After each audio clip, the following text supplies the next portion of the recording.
Chemical kinetic சாப்டரில் last class வீடியோவில் நம்ம இன்டெகிரேட்டட் ரேட் ஈக்குவேஷனில் ஜீரோ ஆர்டர் ரியாக்ஷன் பற்றி பார்த்தோம். இந்த வீடியோவில் நம்ம ஃபஸ்ட் ஆர்டர் ரியாக்ஷன் பற்றி பார்க்க போகிறோம். சப்போஸ் நீங்கள் ஃபஸ்ட் டைம் அந்த வீடியோ பார்க்குறீங்க அப்படின்னா டேரெக்டாக இந்த ஃபஸ்ட் ஆர்டர் ரியாக்ஷன் பார்க்குறீங்க அப்படின்னா தயவு செஞ்சு இந்த ஜீரோ ஆர்டர் ரியாக்ஷன் பார்த்துட்டு வாங்க. அது உங்களுக்கு புரிஞ்ச பிறகு இங்கே வந்தீங்க அப்படின்னா இந்த ஃபஸ்ட் ஆர்டர் ரியாக்ஷன் எழுதுறது உங்களுக்கு ரொம்ப ஈஸியாக இருக்கும். அதாவது டிரைவ் பண்ணுறது உங்களுக்கு ரொம்ப ஈஸியாக இருக்கும். அதுக்காக தான் சொல்கிறேன். இப்போ நம்ம ஃபஸ்ட் ஆர்டர் ரியாக்ஷன் வரல என்டர் ஆகுவோம். ஃபஸ்ட் ஆர்டர்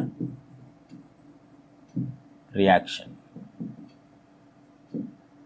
ஓகேவா? ஆஸ் யூஷுவல் எப்படி நீங்கள் ஜீரோ ஆர்டர் ரியாக்ஷன் ஸ்டார்ட் பண்ணுவீங்களோ அதே மாதிரி தான். நமக்கு தெரியும் ரியாக்டன்ட் ப்ராடக்ட் இருக்கு இல்லையா, இதுக்கு நம்ம ரேட் எப்படி எழுதுவோம்? Rate is equal to minus TR by டிடின்னு சொல்லுவோம். இதே எப்படி எழுதலாம்? K1 இன்ட்டு ஆர்னு சொல்லலாம். ஜீரோ ஆர்டர் ரியாக்ஷனில் K0ன்னு கொடுத்துருப்போம், இங்கே K1ன்னு சொல்கிறோம். ஏன்னா ஃபஸ்ட் ஆர்டர் ரியாக்ஷன் இல்லையா, அங்கே R⁴0ன்னு கொடுத்துருப்போம், இங்கே R⁴1 அவ்வளோதான்.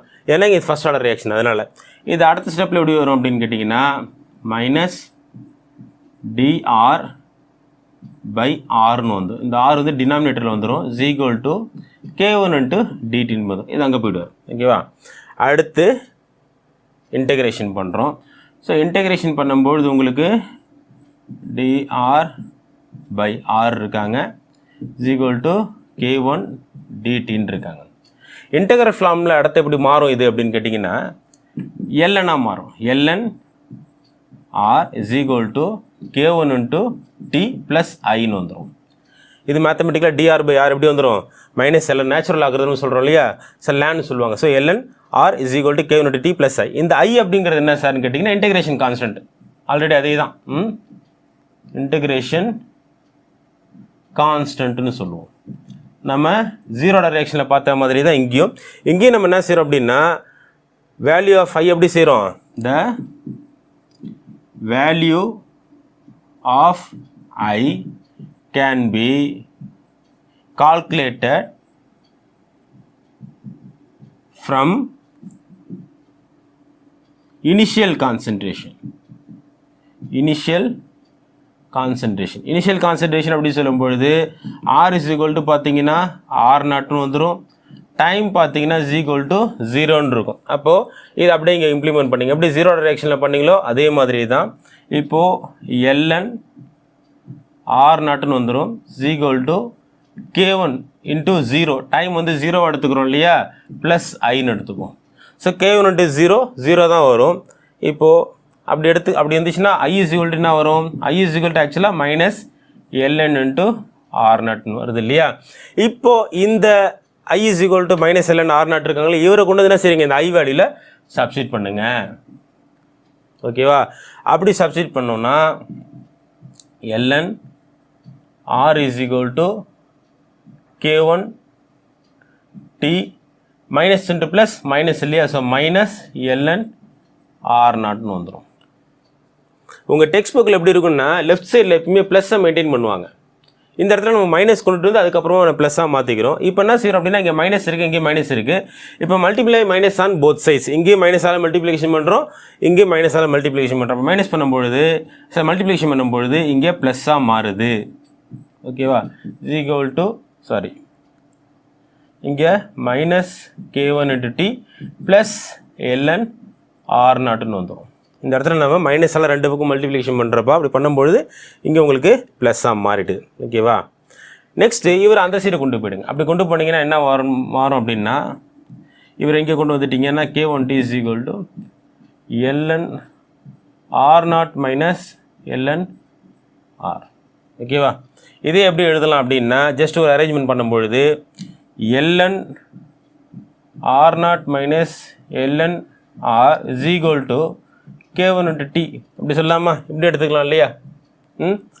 இப்போது இந்த ஸ்டெப்பில் என்ன செய்கிறீங்க அப்படின்னா அடுத்து ஒன் மோர் ஸ்டெப் எப்படி கொண்டு போகிறீங்க அப்படின்னா எல்என் R0 பை ஆர் காமனாக எல்என் எடுத்துக்கிறீங்க, ஈக்குவல் டு K1 இன்ட்டு டின்னு கொண்டுட்டு வரீங்க. ஓகேவா? LN R0 by R is equal to K1 into டின்னு கொண்டு வரீங்க. இந்த ஸ்டெப்பில் உங்கள் டெக்ஸ்ட் புக்கில் பார்த்தீங்க அப்படின்னா ஒரு எக்ஸ்போனென்ஷியல் ஃபார்ம் ஒன்று கொடுத்துருப்பாங்க. அதை கவனிக்க. இங்கே என்ன செஞ்சுருப்பாங்க அப்படின்னா இதை இந்த இடத்துல எக்ஸ்போனென்ஷியல் ஃபார்ம் ஒன்று பண்ணியிருப்பாங்க. எக்ஸ்போனென்ஷியல் ஃபார்ம் அப்படின்னு சொல்லுவோம். அதை இந்த எக்ஸ்போனென்ஷியல் ஃபார்ம் என்ன பண்ணியிருப்பாங்கன்னு பார்த்தீங்கன்னா இந்த ln r0 by r is equal to k1 t இருக்காங்க இல்லையா, இதையே ஃப்ளிப் பண்ணியிருப்பாங்க அப்படின்னா ln r by r0 is equal to minus k1 into tன்னு கொண்டு வந்திருப்பாங்க. இப்போ இவருக்கு நம்ம taking anti-log on both sides சொல்கிறோம். taking anti-log on both sides கொண்டுட்டு வரும். anti-log ரெண்டு சைடும் பார்த்தீங்க அப்படின்னா இந்த ln போயிடும் இல்லையா? ஸோ அப்போ r by r0 is equal to e power minus k1 into tன்னு வந்துடும். e power minus k1 into tன்னு வரும். இதே எப்படி இன்னொரு விதத்தில் எழுதலாம் அப்படின்னா r is equal to r0 e power minus k1 into tன்னு இருக்கும். இது எக்ஸ்பொனென்ஷியல் ஃபார்ம் அப்படின்னு சொல்கிறோம். டெக்ஸ்ட் புக்கில் இருக்கும், அதையும் பாருங்கள். ஸோ இப்படி எழுதலாம். இது அடுத்து இதை நம்ம லாக் கொண்டுட்டு வரோம். இந்த ஸ்டெப் இருக்காங்க இல்லையா, இதை அடுத்து எப்படி கொண்டுட்டு வரோம் அப்படின்னா k1 is equal to 1 by t into ln r0 by rன்னு இருக்குன்னு வச்சுக்கோம். அடுத்த ஸ்டெப்பு இதை கொண்டுட்டு வரோம். இது எக்ஸ்பொனென்ஷியல் ஃபார்ம், இதையும் நீங்கள் பார்த்துக்கோங்க. நெக்ஸ்ட் இதையும் நம்ம டிரைவ் பண்ணுறோம். என்ன பண்ணுறோம் அப்படின்னா இப்போது இதில் ln x is equal to என்ன அப்படின்னு கேட்டிங்கன்னா ln x is equal to என்ன சொல்கிறாங்க அப்படின்னா 2.303 log x அப்படின்னு ஒன்று மேத்தமெட்டிக்கில் நம்ம யூஸ் பண்ணுறோம். ஒரு ரூல் இருக்குது. இதை நம்ம இந்த இடத்துல கொண்டு வரோம். அப்படி கொண்டு வந்தீங்கன்னா என்னவா மாறும்னு கேட்டிங்கன்னா k1 is equal to ஒன்று இருக்கிற இடத்துல 2.303 by t into log மாறும். x ஆர் log x அப்படிங்கிறது என்ன r0 by rன்னு வந்துடும். ஓகேவா? இதுதான் நம்ம ஃபஸ்ட் ஆர்டர் இன்டெகிரேட்டட் ரெட்டிஃபிகேஷன் நம்ம சொல்கிறோம். ஓகேவா? இதோட உங்களுக்கு டெக்ஸ்ட் புக்கில் ஸ்டாப் பண்ணியிருப்பாங்க. இது எக்ஸ்பொனென்ஷியல் ஃபார்ம். ஓகேவா? இப்போது கிராஃப் ட்ராயிங் பண்ணுறீங்க அப்படின்னா கிராஃப் ட்ராயிங் பண்ணும்போது உங்களுக்கு ரெண்டு கிராஃப் இருக்குது. ஒன்று பார்த்தீங்க அப்படின்னா லாக் ஆர் இருக்கும், இன்டெகிரேஷன் ஆர் இருக்கும் வெர்சஸ் டைம். இதில் உங்களுக்கு ஜீரோ ஆர்டர் ரியாக்ஷன் மாதிரியே ஒன்று இருக்கும். லாக் r0 உங்களுக்கு இன்டெகிரேட் பண்ணியிருக்கோம், இன்டர்செப்ட் பண்ணியிருக்கோம். இன்னொரு கிராஃப் பார்த்தீங்க அப்படின்னா log r0 by r versus time. ஓகேவா? இதில் உங்களுக்கு ஸ்ட்ரெயிட் லைனாக இருக்கும். இதில் உங்களுக்கு ஸ்லோப் இஸ் ஈக்குவல் டு என்னவா கொடுத்துருக்குன்னா slope is equal to minus K by 2.303ன்னு கொடுத்துருப்பாங்க. இதில் உங்களுக்கு ஸ்லோப் என்ன கொடுத்துருப்பாங்க அப்படின்னா இஸ் ஈக்குவல் டு ப்ளஸ் தான் கே பை 2.303 கொடுத்துருப்பாங்க. ஸோ இந்த ரெண்டு கிராஃபையும் நீங்கள் நல்லா நோட் பண்ணுங்கள், அப்சர்வ் பண்ணி அதையும் நீங்கள் கண்டிப்பாக எழுதி ஆகணும். இது ஜஸ்ட் இந்த ஃபஸ்ட் ஆர்டர் ரியாக்ஷனை எப்படி டிரைவ் பண்ணுறோம் அப்படிங்கிறத இங்கே பார்த்துருக்குறோம். இது உங்கள் டெக்ஸ்ட் புக்கில் நீங்கள் கம்பேர் பண்ணும்பொழுது ஒன்றும் பெரிய வேரியேஷன் இருக்காது. உங்கள் டெக்ஸ்ட் புக்கில் என்சிஆர்டியில் பார்த்தீங்கன்னா ஸ்டார்டிங்லேயே உங்களுக்கு லெஃப்ட் சைடில் ப்ளஸ்ஸை மெயின்டைன் பண்ணிகிட்டே வருவாங்க. நான் உங்களுக்கு ஸ்டார்டிங்கில் உங்களுக்கு ப்ளஸ் மெயின்டைன் பண்ணியிருக்க மாட்டாங்க. நிறைய இடத்துல வந்து உங்களுக்கு நான் மைனஸ் தான் உங்களுக்கு அதிகமாக கொண்டு வந்திருப்பேன். அதுக்கு பிறகு நான் ப்ளஸ்ஸாக மாற்றிருப்பேன். அதையும் நீங்கள் அப்சர்வ் பண்ணுங்கள். ஓகேவா? ஸோ ஒன்று உங்களுக்கு அது புரிஞ்சால் அதை ஃபாலோ பண்ணிக்கோங்க. பட் எப்படி வருதுன்னு டிரைவ் பண்ணுறது தெரிஞ்சுக்கணுன்றதுக்காக தான் நான் எழுதியிருக்கிறேன். ஓகேவா? ஸோ ஒரு 1 or 2 times திரும்ப பாருங்கள், உங்களுக்கு கண்டிப்பாக புரியும்.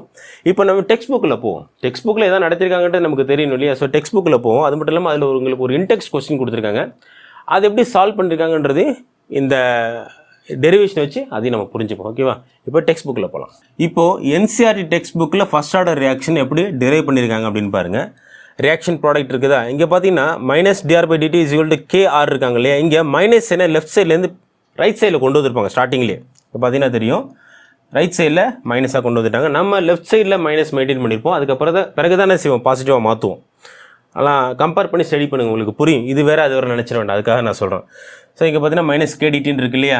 இங்கே மைனஸ் கேடி ப்ளஸ் ஐன்னு இருக்குது. இங்கே நம்ம என்ன பண்ணால் மைனஸ் எல்னு கொண்டு வந்திருப்போம். இங்கே ரைட் சைடில் மைனஸ் கேடி ப்ளஸ் ஐன்னு கொண்டு வந்திருக்காங்க பாருங்கள். So time is equal to 0, R is equal to r0 இருக்காங்க இல்லையா? சப்ஸ்டிட் பண்ணியிருக்காங்க இல்லையா?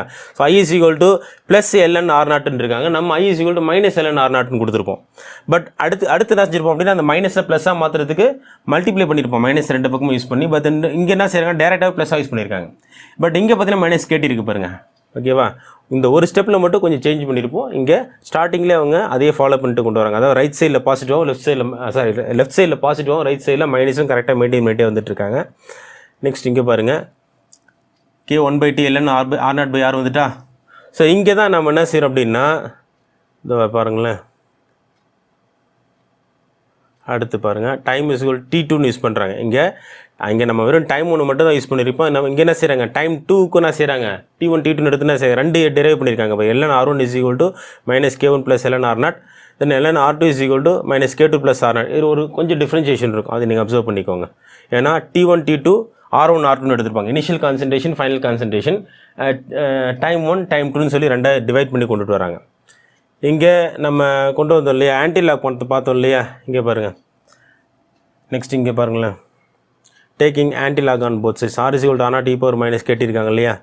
ஸோ இங்கே கொண்டு வந்திருக்காங்க பாருங்கள். எல்லாமே நம்ம பார்த்துருக்கிறது தான் கொண்டு வந்திருக்காங்க. இங்கே ஒரே வித்தியாசம் இருக்கும், என்ன அப்படின்னா டெக்ஸ்ட் புக்கில் இந்த டைம் 1 டைம் 2 R1 R2 இருக்காங்க இல்லையா, அது மட்டும் கொஞ்சம் இந்த இடத்துல கூடுதலாக ஆட் பண்ணியிருப்பாங்க. இதை மட்டும் அப்சர்வ் பண்ணுங்கள். எதுக்கு இங்கே கொண்டு வந்திருக்காங்க அப்படின்னா, இது எதுக்காக கொண்டு வந்தாங்கன்னா இன்டெக்ஸ் கொஸ்டின் ஒன்று கொடுத்துருக்காங்க பாருங்கள் உங்கள் டெக்ஸ்ட் புக்கில். அதை சால்வ் பண்ணுறதுக்காக தான் கொண்டு இந்த கிராஃப் இருக்குது பாருங்கள்.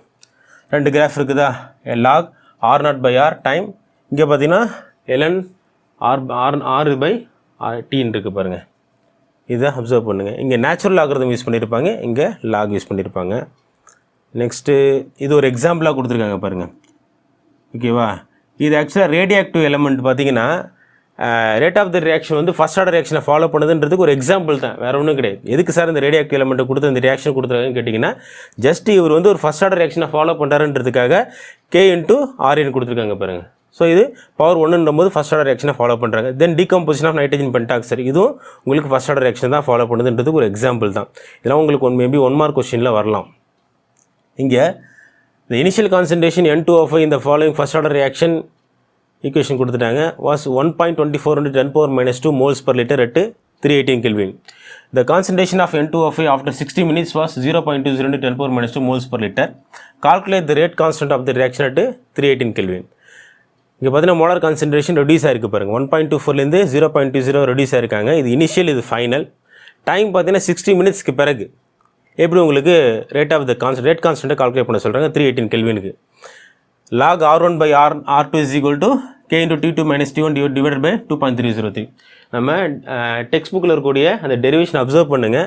அதில் கொடுத்துருக்கக்கூடிய அந்த ஃபார்முலாவை தான் இந்த இடத்துல நம்ம யூஸ் பண்ணுறோம். இங்கே பார்த்தீங்கன்னா இந்த T2 T1 அப்படிங்கிறது டைம் 60 மினிட்ஸ் ஆயிருக்கு இல்லையா. ஸோ 60 - 0 இனிஷியல் அப்படிங்கிறது 0 டைம், 60 மினிட்ஸில் 0 நம்ம மைனஸ் பண்ணுற மாதிரி கொண்டுட்டு வரும். ஸோ R1/R2 அப்படிங்கிறது initial concentration, final concentration. Initial concentration அப்படிங்கிற 1.24 × 10⁻² moles per liter, then 0.20 × 10⁻² moles per liter. இந்த லாக் வேல்யூ எப்படி கால்குலேட் பண்ணுறது நிறைய ஸ்டூடெண்ட்ஸ் கேட்டுட்டு இருக்கீங்க. அதை தனி வீடியோவே நான் உங்களுக்கு போடுறேன் தனியாக. ஏன்னா லாக் வந்து டெக்ஸ்ட் புக் ஒரு லாக்ரிதம் புக் இருக்குது இல்லையா. ஸோ அதை பார்த்தா நம்ம கால்குலேட் பண்ண முடியும். நான் மோஸ்ட்லி சயின்டிஃபிக் கால்குலேட்டர் யூஸ் பண்ணி தான் லாஸ்ட் கிளாஸ் வீடியோலாம் நான் போட்டுட்டு இருந்தேன். பட் மேனுவலாக நீங்கள் எக்ஸாமில் கண்டிப்பாக சயின்டிஃபிக் கால்குலேட்டர் அலௌடு கிடையாதுன்னு எனக்கு தெரியும். ஸோ லாக் எப்படி பார்க்குறது, எப்படி இதை நம்ம லாக்ரிதம் படி இந்த கால்குலேஷனை சால்வ் பண்ணுறது, பொதுவாக லாக் வேல்யூ எப்படி பார்க்குறது அப்படிங்கிறத பற்றி தனி வீடியோ நான் கூடிய சீக்கிரம் போடுறேன். என்ன நிறைய ஸ்டூடெண்ட்ஸ் கேட்டுட்டு இருக்கீங்க, பிறகு நான் சொல்கிறேன். ஸோ அதில் ஆன்சர் பார்த்தீங்கன்னா K = 0.0304 per minute அப்படின்னு கொண்டு வந்துடும். இது நான் உங்களுக்கு லாக் வேல்யூ எப்படி பார்க்குறதுன்ற தனி வீடியோவை போடுறேன். ஓகேவா. ஸோ 1 or 2 டைம்ஸ் உங்களுக்கு டெக்ஸ்ட் புக்கையும் நான் நடத்தினதையும் பாருங்கள். ஒரே டிஃப்ரென்சியேஷன் என்ன இருக்கும் அப்படின்னா, இந்த R1 R2 T1 T2 இருக்கு இல்லையா, இது நான் அந்த இடத்துல டெரைவ் பண்ணியிருக்க மாட்டேன். பட் இது இங்கே ஆட் ஆகிருக்கு. இது மட்டும் கொஞ்சம் நாள் அப்சர்வ் பண்ணுங்கள். ஓகேவா. இதை டவுட் இருந்தாலும் கேளுங்க, என்னால் முடிஞ்சால் உங்களுக்கு எக்ஸ்பிளைன் பண்ண முடியும். ஓகேவா. ஸோ அடுத்த வீடியோவில் பார்க்கலாம். நன்றி.